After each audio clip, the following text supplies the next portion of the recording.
Ƙungiyoyin da za su fafata a gasar ƙalubale ta jihar Kano Federation Cup na shekara ta 2020 tuni suka fara karɓar lasisin 'yan wasansu waɗanda za su fafata musu wasansu. Kamar yadda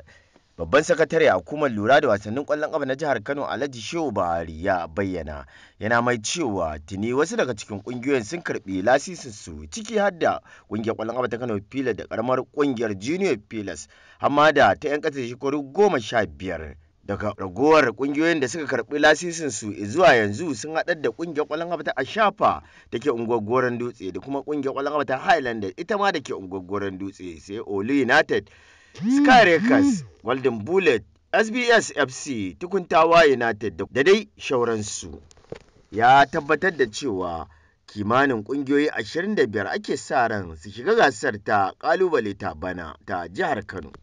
An kammala gasar matasa wacce ɗaya daga cikin alƙalan wasa 'yan asalin jihar Kano da suke alƙalancin gasar Premier ta ƙasa Ahmad Rabi Darma da aka fi sani da Alhaji FIFA ya sanya. An buga wasan ƙarshen tsakanin ƙungiyar ƙwallon ƙafa ta Kano da kuma ƙungiyar ƙwallon ƙafa ta FC Sheshe inda